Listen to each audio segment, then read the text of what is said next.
አደይ ዛሬም አደይን ይዤ የመጣሁት ማለት ነው። ከአደይ ላይ አትፈችም እንዴ እንዳትሉኝ ማለት ነው። አደይ እንግዲህ ሀብል ሰርቀሻል ተብላ ኤላም እንደገናም ደግሞ ከኤላ የኤላ ሀብል ጠፍቶ ነበር እና አደይ ደግሞ ታጸዳ ስለነበረ የኤላን ቤት ማለት ነው ፍቅር እየላክቻት ፍቅር ያው እሷን ለማራቅ የምታደርገው ሴራ ነው ማለት ነው።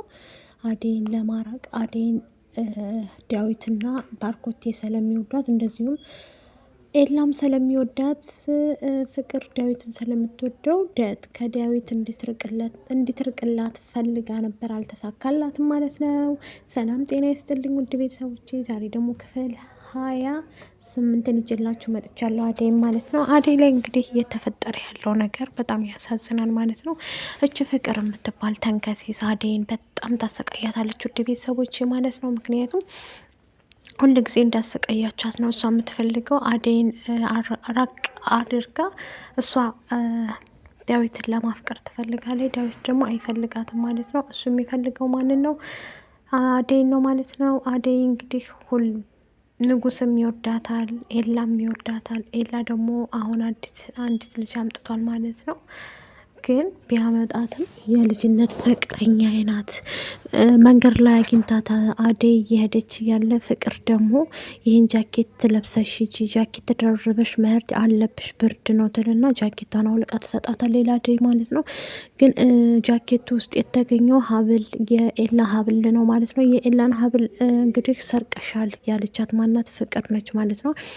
እንደዚህ ከማለቷ ማንሶፍ አደይም ደግሞ መንገድ ላይ ለምታገኛት ልጅ ጃኬቱን ትሰጣታለች።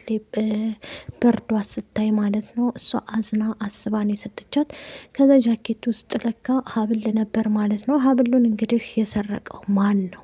ኤላም ሀብል ጠፍቶኛል፣ ዳይመንድ የሆነ ሀብል እያለ ሲጨቃጨቅ፣ እሷም ደግሞ አላየሁም ትላለች ማለት ነው። ብታጠጂው አንቺ ነሽ፣ ማን ከአንቺ ሌላ እዚህ ቤት ይመጣል በማለት እየተጨቃጨቁ ከስራዋም እንድትባረር ማድረግ ነው የምትፈልገው ማለት ነው። ፍቅር ማለት የቤት ልጅ ተንከሴስ ናት ማለት ነው። ግን እንደዛም ሆኖ አደይም በጣም እንትን ትላታለች ማለት ነው፣ ትበድላታለች። አደያው ሰራተኛም ስለሆነ ፍቅርን ሽሽ ነው የምትለው ማለት ነው። ያው ባርኮቴም ደግሞ አደይን ስለሚያፈቅራት ለፍቅር አደይን አትናገሪያት፣ ከአደይ ራስ ላይ ወረጂ፣ ከአደይ ምን ፈልገሽ ነው እያለ በጣም ይቆጣታል፣ ይጨቀጭቃታል ማለት ነው። እሷ ግን ወደ ኋላ ምንም ነገር የምትለው ነገር የላትም። ሁል ጊዜ ከአደይ ጭንቅላትና ራስ ላይ አትወርድም ማለት ነው። አደይን እንግዲህ የማይወዳት ሰው የለም ማለት ነው። ብዙ ሰው ይወዳታል፣ ተወዳጅ ናት ማለት ነው። ምስኪን ልጅ ናት በዛ ላይ ውድ ቤተሰቦች ማለት ነው። በጣም ምስኪን ነች። ያም ሆኖ ግን ይቺ ፍቅር የምትባል ልጅ ግን በጣም ተንከሴስ ናት ውድ ቤተሰቦች ማለት ነው። ፍቅር ተንከሴስ ስለሆነች ምንም ማድረግ አልተቻለም ማለት ነው። አደይ ግን በጣም የዋህ አስተዋይ፣ ለፍቅር ያላት እንትን በጣም ጥሩ ልጅ ስለሆነችም ነው ብዙ ወንዶች የሚፈልጓት ማለት ነው። አንቺ እኮ የቤት ሰራተኛ ነሽ፣ እንደ ቤት ሰራተኛሽ አድበሽ ተቀመጪ፣ ምንድን ነው የምትፈልጊው ከዳዊት ብላ ከዛ በኋላ መደረጃው ላይ እንትን ታረጋለች ማለት ነው። ውድ ቤተሰቦቼ ደረጃው ላይ ውሃ ታደርግና ከዛ ዘይት አድርጋበት ነበረ። ዘይቱ ደግሞ አሽቀንጥሮ አደይን ከደረጃ ላይ ይጥላታል ማለት ነው። ከዛ ዳዊት ደግሞ ፍቅርን አንቺ ያደረግሽው ነገር አይደለም ወይ? ማን ነው እንደዚህ ያደረገ ይላታል ማለት ነው።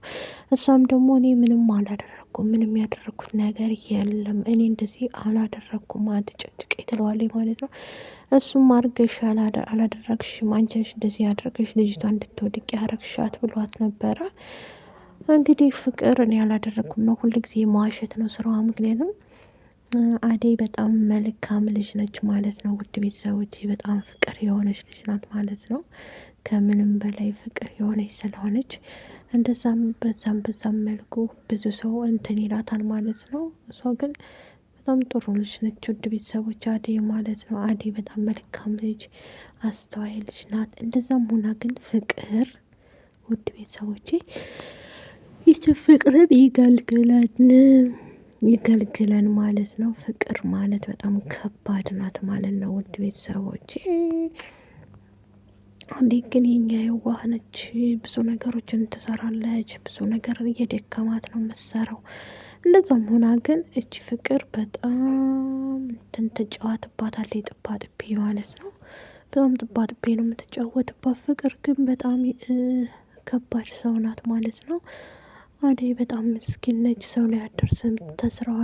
ከስራዋ ሌላ ማየት አትችልም። በቃ ሁል ጊዜ ንጉስና እንትና ደግሞ ሊጠይቋት ሄደው ማለት ነው። እዛ አለችበት ስራ ቦታ ፍቅር አመናጭቃ ከዛ ምትሰሩ ነው የመጣችሁት?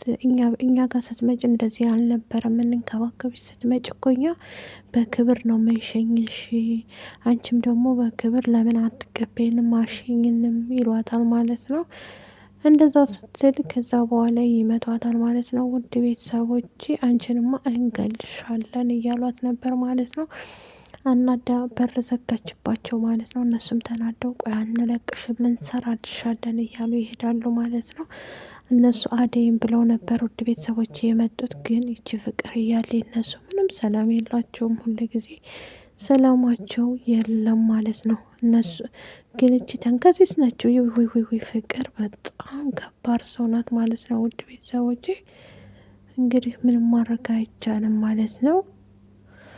ስለዚህ አደይን ዳዊት እንዳያፈቅራት ትፈልጋለች ማለት ነው። ዳዊት ግን ይወዳታል አደይን፣ የምሬ ነው ምላችሁ።